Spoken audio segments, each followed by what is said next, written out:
गरुड़ पुराण के अनुसार इन नियमों का करें पालन तो आपके जीवन के भी कष्ट हो सकते हैं दूर। कहते हैं कि व्यक्ति जीवन में सुख और दुख अपने कर्मों के कारण ही भोगता है। जीवन में लगातार आ रही परेशानियां आपके किए गए कर्मों का फल है। गरुड़ पुराण के अनुसार व्यक्ति के अच्छे कर्म उनके जीवन को बेहतर बनाते हैं, जीवन में आने वाली परेशानियों को दूर करते हैं। लेकिन वहीं आपके बुरे कर्म दुख और समस्याओं का कारण बनते हैं। इसीलिए कोशिश करें कि जीवन में कुछ ऐसी चीज़ों को नियमित रूप से करें जो आपके जीवन से कष्टों को दूर भगाती है। इतना ही नहीं, गरुड़ पुराण में कुछ ऐसे उपायों के बारे में बताया गया है जो आपकी 7 पीढ़ियों का भी कल्याण करेगी। गरुड़ पुराण में कहा गया है कि व्यक्ति के कर्मों का प्रभाव उसके जीवन में जीवित रहते हुए, मरने के बाद और अगले जन्म तक बना रहता है। आइए जानते हैं ऐसे कामों के बारे में जिन्हें जीवन में अपनाने से व्यक्ति का जीवन कष्ट मुक्त हो जाता है। इतना ही नहीं, मृत्यु के बाद भी सद्गति प्राप्त होती है। नियमित रूप से करें ये 5 काम। नियमित रूप से इन्हें कराएं भोजन।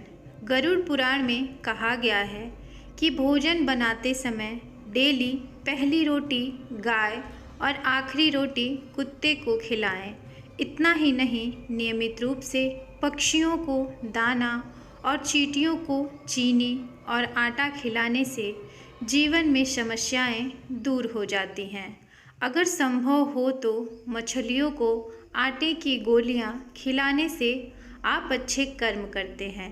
अगर सभी को खिलाना संभव न हो तो कम से कम किसी एक को तो जरूर भोजन दें, अन्नदान कराएं।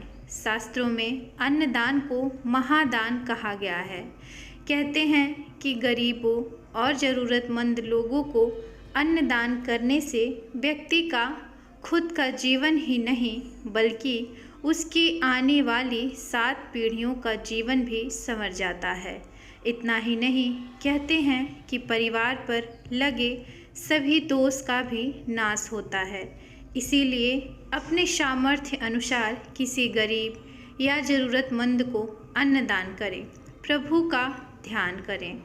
गरुड़ पुराण में ध्यान का विशेष महत्व माना गया है। ध्यान विचारों को शुद्ध करने और परमात्मा से खुद को जोड़ने के लिए किया जाता है और नियमित रूप से इसे अपने जीवन का हिस्सा बनाएं। शास्त्रों में कहा गया है कि परिवार में सुख शांति बनाए रखने के लिए ईमानदारी और मेहनत से ही धन कमाएं। बेईमानी से कमाया धन आपके बुरे कर्मों में बढ़ोतरी करता है। कुल देवता का पूजन। कहते हैं कि हर परिवार के कोई न कोई कुल देवता या देवी जरूर होते हैं। जीवन में उन्हें कभी न भूलें। मान्यता है कुल देवता का आशीर्वाद मिलने से परिवार की 7 पीढ़ियां फलती फूलती हैं।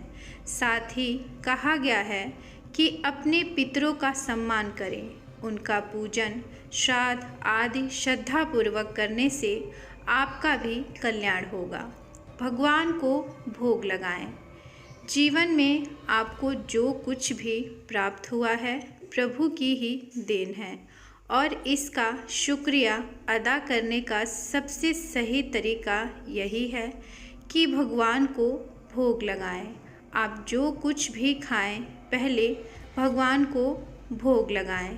कहते हैं कि नियमित रूप से घर का भोजन बिना चखे भगवान को अर्पित करना चाहिए। ऐसा करने से आपके घर परिवार पर माँ लक्ष्मी और नारायण की कृपा बनी रहेगी और किसी भी चीज़ का अभाव नहीं होगा। तो इसी के साथ ये जानकारी समाप्त होती है। आशा करती हूँ कि आपको ये बेहद पसंद आई होगी। अगर पसंद आई है तो कृपया मेरे वीडियो को लाइक और चैनल को सब्सक्राइब करें और इसे अपने फैमिली और फ्रेंड के साथ भी शेयर करें। तो फिर कल मिलते हैं किसी और नई कहानी और जानकारी के साथ। तब तक के लिए नमस्कार। जय माता दी।